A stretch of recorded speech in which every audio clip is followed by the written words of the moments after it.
This cabin is the only structure remaining from Fort Cumberland, built in 1755 in anticipation of conflicts that comprised the French and Indian War.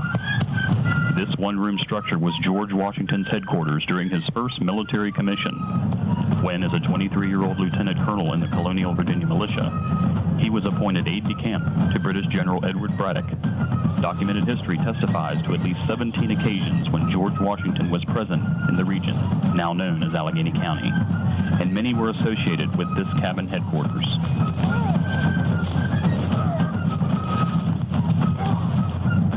Fort Cumberland was constructed under the authority of King George II of England and Virginia's Governor Dinwiddie as a staging area and supply depot for military expeditions against the French and their Indian allies, who had begun occupying the Mississippi Valley and their lands east and west. This vast territory had already been claimed by the British colonists in the name of the king. 2 years earlier, in 1753, Washington had been sent by the Virginia governor to deliver a message to the French authorities on the Ohio River, demanding an explanation of their intentions and warning them to leave the area. He returned to Williamsburg through the Wills Creek region with news that the French refused to leave. It was the refusal that triggered the order for a fort to be built near the confluence of Wills Creek and the Potomac River. Fort Cumberland was to be a pivotal point in the struggle against the French.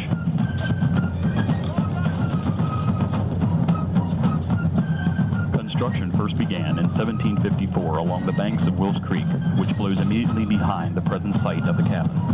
However, reconsideration of the location favored a stronger fort on a higher elevation. Surrounded by a palisade, Fort Cumberland was erected in 1755 at the top of the hill behind you. Presently occupied by the Emmanuel Episcopal Church, Allegheny County Courthouse, and the Gilchrist Museum facing Washington Street. Named by General Braddock in honor of the Duke of Cumberland, Commander-in-Chief of the British Army, it was the largest fort of its time and the westernmost English outpost. Led by General Braddock, British troops and colonial militia, including Lieutenant Colonel Washington, set out from the fort in May of 1755 against the French at Fort Duquesne, now known as Pittsburgh. The Battle of the Monongahela, which ensued, left General Braddock mortally wounded, his officers decimated, and his army defeated. Washington was the only staff officer remaining fit for any duty whatsoever. After General Braddock's defeat and death, his troops returned to Fort Cumberland under the command of Colonel Washington, who in 1758 led another and this time successful effort to push the French out of the Ohio Valley.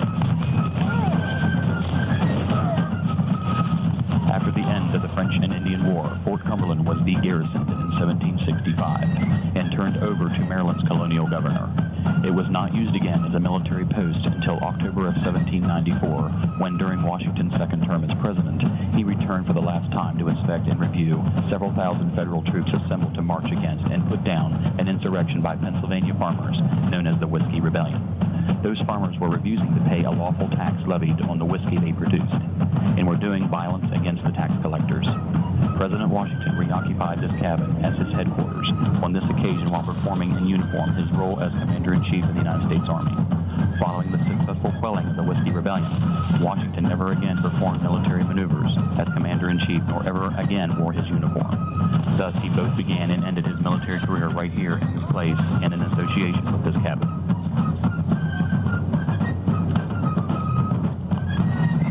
In the years that followed, the fort fell into a state of disrepair, and the cabin was moved a mile away to a farm on Bedford Road until in 1921, local historian James Walter Thomas purchased it and had it restored on this site in Riverside Park by William J. Morley, who also restored Washington's headquarters at Valley Forge. The cabin was presented to the city of Cumberland and dedicated on April 21, 1921. Attendees at the dedication included keynote speaker General John Blackjack Pershing, commander of American forces in World War I, and his aide Major George C. Marshall, Jr.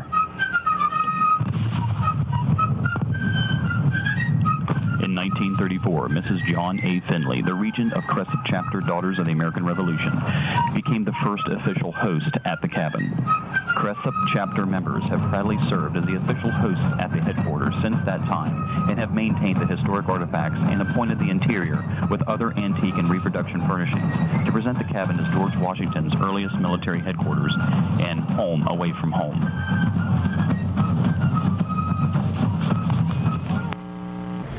What's up, guys?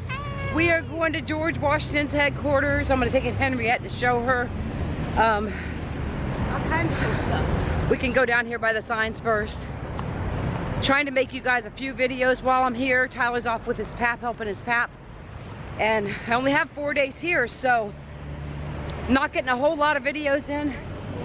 But this is George Washington's headquarters. Me and Tyler brought you guys here before. And we're bringing you here again. This is Riverside Park. You can read it. You want to read it? Land for this park was donated to the city in 1893. The park formerly included the site of the bridge, approaches to your right, an area extending along the riverbank upstream. Then there were extensive walkways, benches, flower beds, a viewing fountain, a boat dock, and a bandstand. Concerts were given during the summer on Sundays. The park was a focal point of activity. Excursion boats operated up the Potomac River from the park until 1924. The boats were operated by Frederick Buck Dreyer and provided pleasant rides and access to Dryer's Beach, upriver near Bowling Green for swimming. Riverside Park presently is part of the Fort Cumberland Trail. Herein are found many historical markers and exhibits commemorating our local heritage. These include a cabin now restored, which served as the headquarters of Colonel George Washington during the French and Indian War period, and a stone marker which honors Colonel Thomas Cressap and his family. Oh, okay. All right, so here we go, guys. I don't think we read you all the details of everything. It's almost as hot as Florida here. It is hot today. Damn. It's very hot today. And It's up to you. All right. You have to read loud. Ouch. You're gonna have to read loud. You are standing at the starting point of this country's first federal road building project, the Cumberland or National Road, a vision of George Washington as it means to develop the continent and to unite the country. His idea was championed by Thomas Jefferson and authorized by Congress of 1806.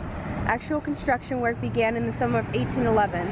The adjacent monument was erected to commemorate the 2011 bicentennial of the start of construction of the road at the 0 mile marker that you will find in the traffic island in the intersection before you.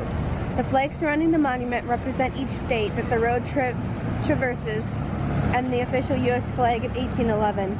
Nestled in the Allegheny Mountains, Cumberland sat on the edge of the frontier in the early 19th century. Crossing the mountains landscape was challenging. The eastern continental divide was a barrier for westward expansion and trade in the Ohio Valley. Still daring pioneers pushed westward. The initial route began before you on Green Street and Braddock Road, roughly following the original Nemacolin Trail and the route of General Braddock's 1755 march to what became the city of Pittsburgh. This route was blazed and improved between 1750 and 1754. The Delaware Indian chief Nemacolin Thomas Cressap and George Washington near Brownsville, Pennsylvania. The route diverged from Braddock Road and headed west towards the Ohio River at Wheeling within Cumberland. The route of the National Road changed over time as the city developed and new roads were carved into the landscape.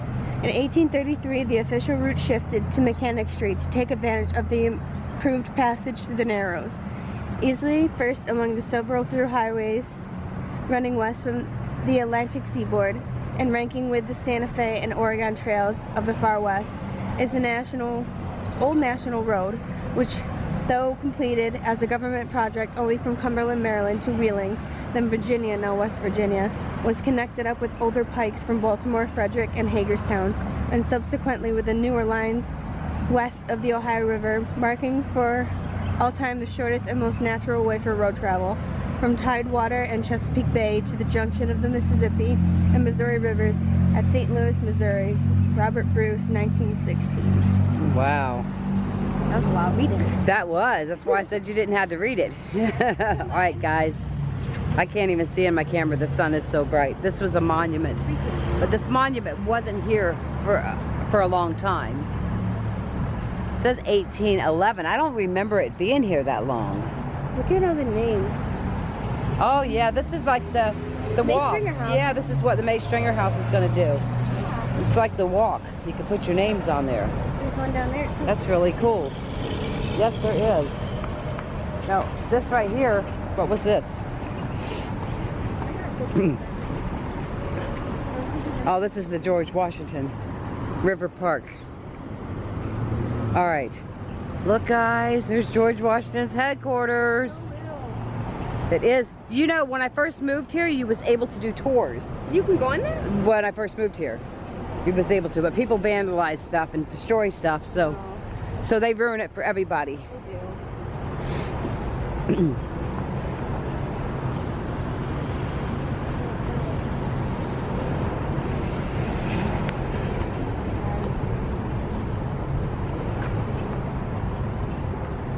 All right, in memory of Colonel Thomas Cressap. Now there's a Cressap town not far from here, guys. You want to read that one? In memory of Colonel Thomas Cressap, Pathfinder, pioneer and patriot, built the first home and fort in the county at Old Town about 1740, surveyed the first trail to the west starting near his spot in 1751. His sons, Daniel Cressap, for whom Dan's Mountain is named, Thomas Cressap Jr., killed in battle with the Indians on Savage Mountain.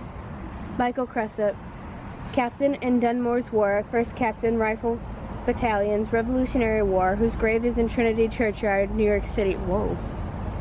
His grandsons of Daniel Cressap, Captain Michael Cressap Jr., Lieutenant Daniel Cressap Jr., Lieutenant Joseph Cressap of Dunmore's and Revolutionary Wars, erected AD 1919 by the Cressap Society and presented to the city of Cumberland, Maryland. Wow. So this has probably been here. This here, it's like a big old rock. It's probably been here for, I just don't remember it. But like this walk where they filled it in with everybody's name. This is what I want to do at the May Stringer house. Oh yeah, that's the old, that's the George Washington's headquarters. So it wasn't here? George Washington's headquarters actually, oh that's Colonel Cressap's house. That's his house. That's not the headquarters then. Did they move that? In 1740. See, I don't know if this building probably does not exist. This building here was up by the courthouse and it was moved down here on the canal. Yes.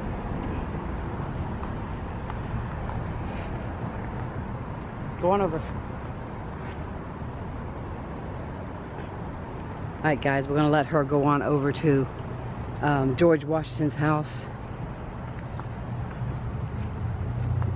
I'm gonna walk up behind it. I don't know if I've ever walked up behind it.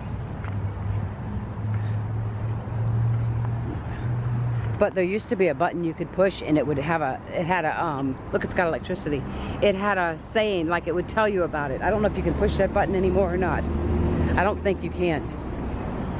I'm surprised nobody's tried to break in the back of that just to get something of George Washington's, you know. That's how people are.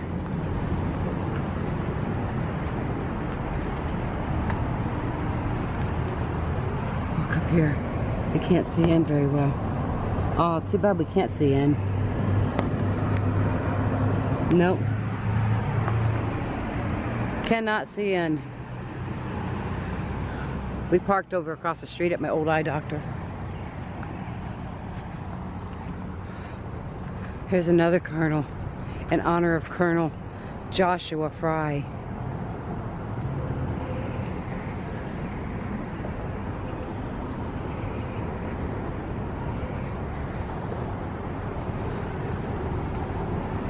Well, let's go check it out.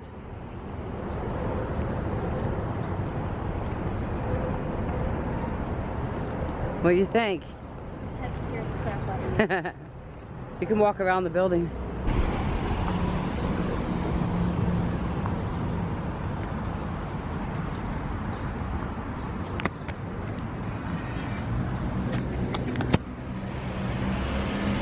All right, guys, let's go up to George Washington's door. You guys ready? Check it out. Check it out. Can you read across the top? George Washington's headquarters. We are gonna go and knock on George Washington's door. Like knock, knock, knocking on George Washington's door. Yeah. We should have something knocked back. Oh my goodness. It would be cool if the door would open. But anyways, guys, up here it says that June 11th, June 18th and 19th. We just missed it. We were here. Oh my, no, we wasn't here. No, from noon to 4 it was open. Could have went inside. Heritage Days. September 10th, let's see. Yeah, we probably could have went into it on the 18th and 19th. I'm trying to think. We was here. Henriette, we was here. We was here. We could have went in. Darn, we didn't know. Anyways, I just wanted to do knock, knock, knocking on George's door. Hey, hey, hey, hey. We should make a TikTok at George Washington's headquarters. It's so cool. It would have been really cool. Years ago I got in. I don't know if I have pictures though, guys. But years ago I got in there. His bed looks little. Yeah. You can look through this window on the side and kind of see, right? I know. I couldn't see much on that side at all. I'm trying to see more on this side. You zoom maybe?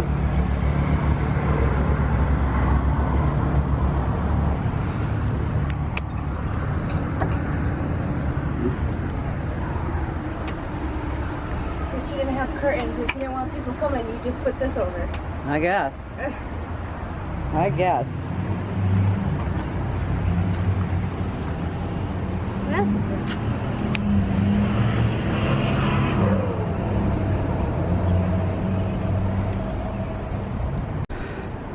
Up here, guys, is the Potomac. Potomac River runs through here.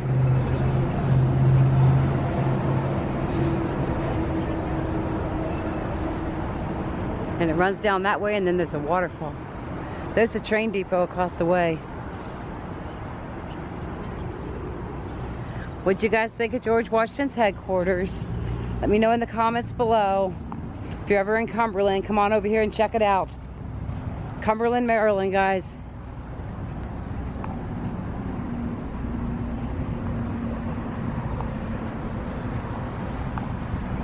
Now up this way is supposed to be a piece of the fort that they had around the headquarters.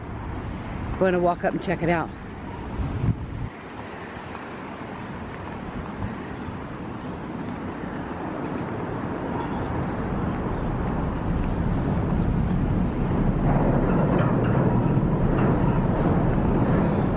There's the pretty blue bridge. You cross that bridge and you go to West Virginia.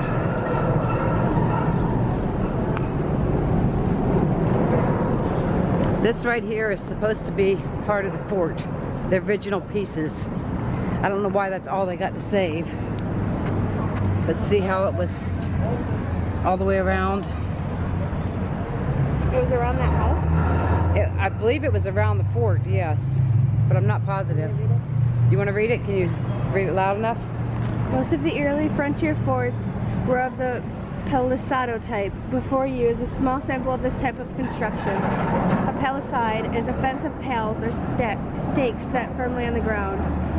As for enclosure defense, the word usage in the 1700s was palisado fort, while upright in the ground.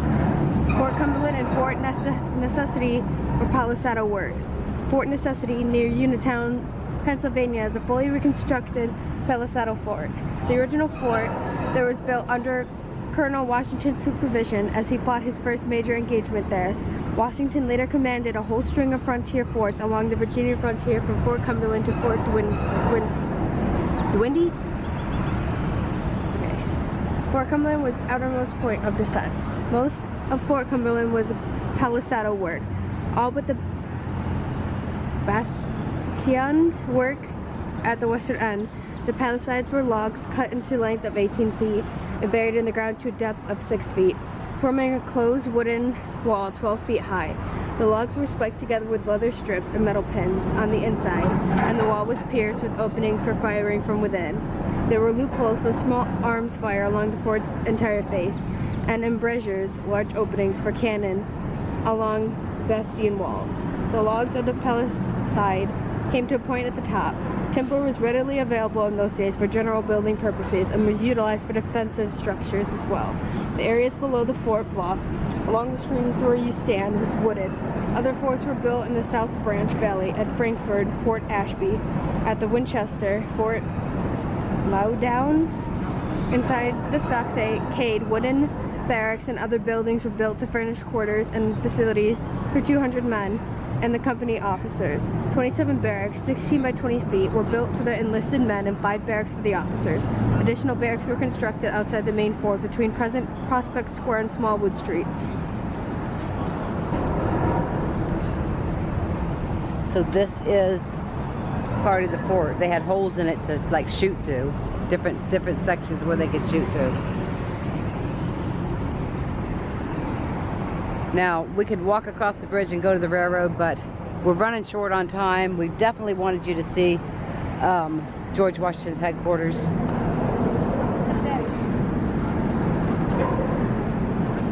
I'm not going to go over the bridge, Henriette. So, we're going to walk back past the headquarters. There's a lot of people out here, guys.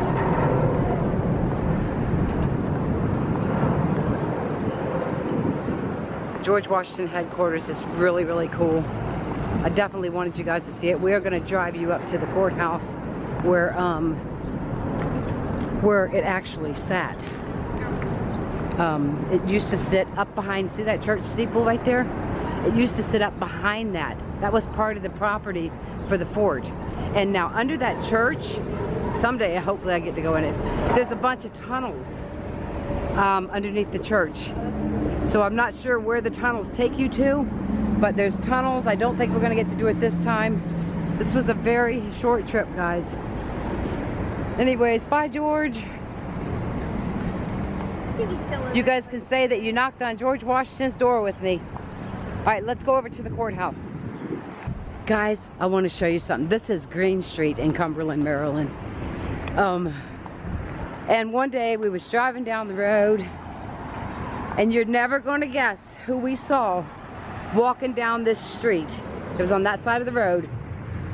My husband spun the car around and went back, and it was William H. Macy. Any of you guys that don't know who William H. Macy is, look him up.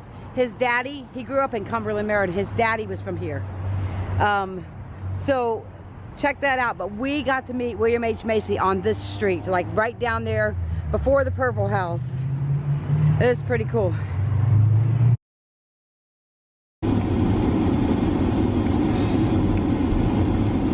Alright guys, we're going to take you guys up to the courthouse where the headquarters actually sat. We can make the turn. It's so hot. Oh my god. It's crazy how they can move a building like that without it breaking. No, it probably did break. They probably redid it. That's crazy. So the church on the left is part of the fort where the fort was. All the way up here to the courthouse. So all this property up here.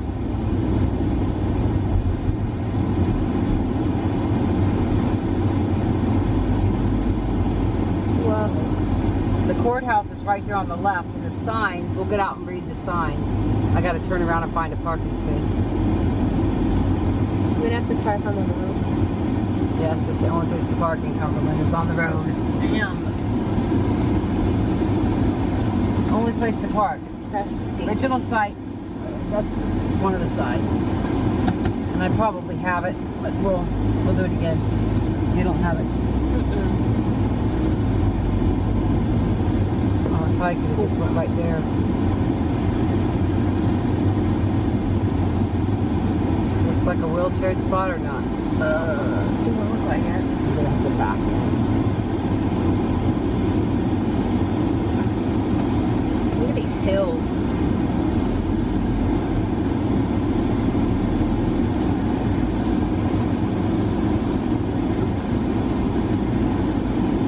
Hey look, it's Thomas's car.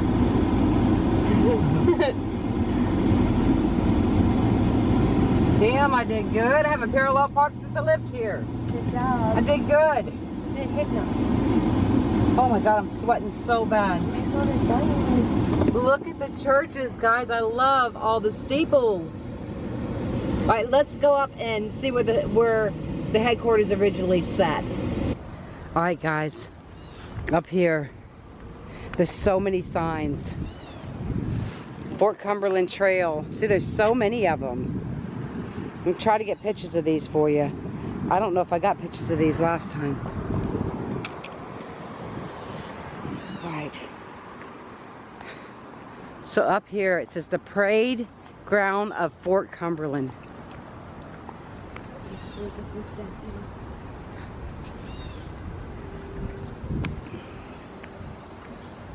Let me get a picture of it.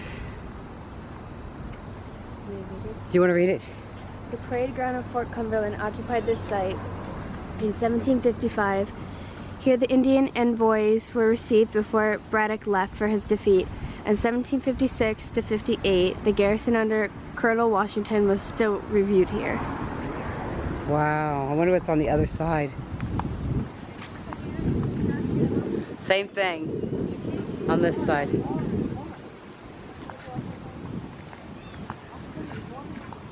Oh, this breeze feels good, guys. I don't know if you're hearing the wind, but boy, does that breeze feel good. This is the courthouse.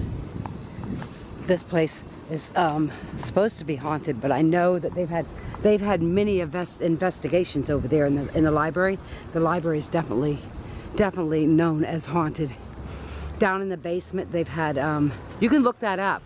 Allegheny County Library on Washington Street. They've had paranormal groups go in there. One day I'm going to set it up to go in there, but this was just a short trip, like I've been telling you. Trying to get as many videos as I can.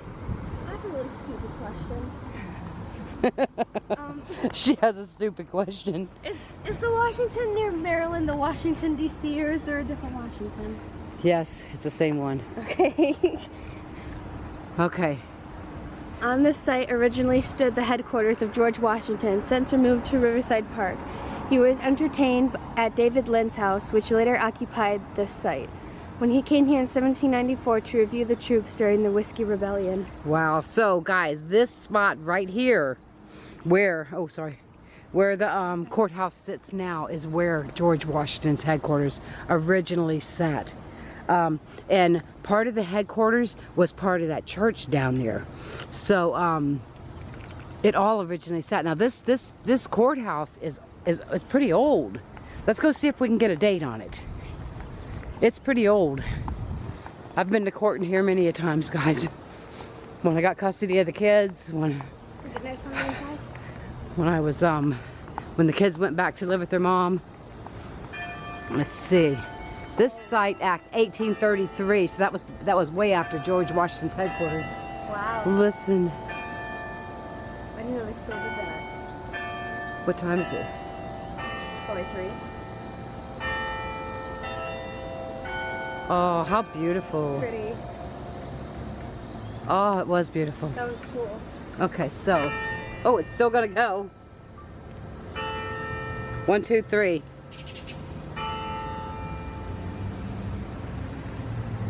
So it's 3 p.m. So it dings for how many times? For how many times? It probably warns you that it's almost there, and then it dings that many times. I didn't know they still did that. Yep. So this courthouse was put here in 1833. All completed in 1841. Oh, wait a minute.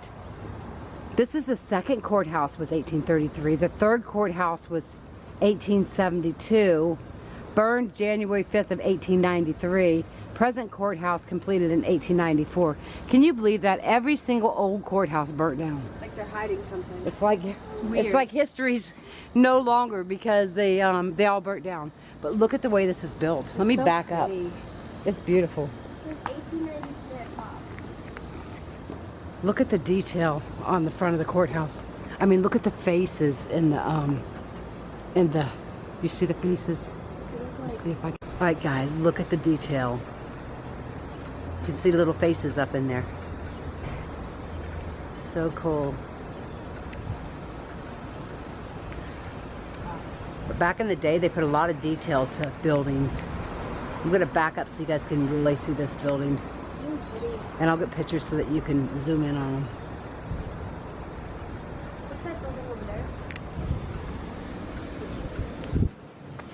That's the library. That's the place where paranormal visitors have visited.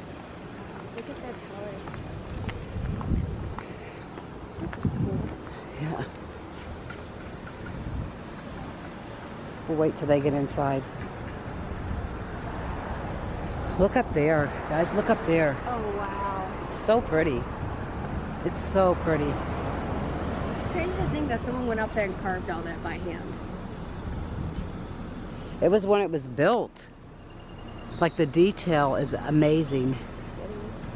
Now, one Christmas I bought a ticket with my friend and we started up here and we went from these old houses to see them decorated for Christmas inside. It was so cool, and then we ended up at some bed and breakfast where we had a snack. But it was really cool. I can't tell what I'm getting on the building. I can't tell what I'm filming. Another one's going on. Yeah. All right. This is building right here.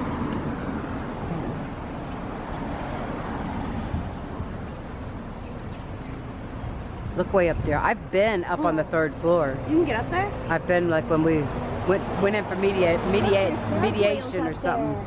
You see him? Yeah, that's just for looks. But that's cool though. Yep, it's really beautiful. I would love to go up in there.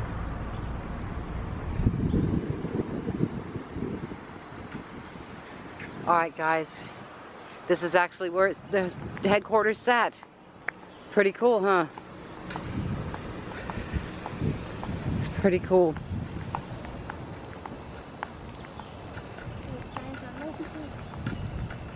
Yeah, that's really cool.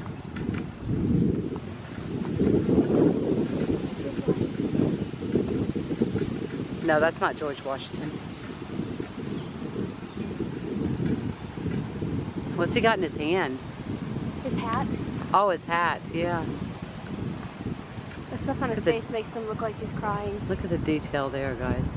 That's probably bird poop or something on his face.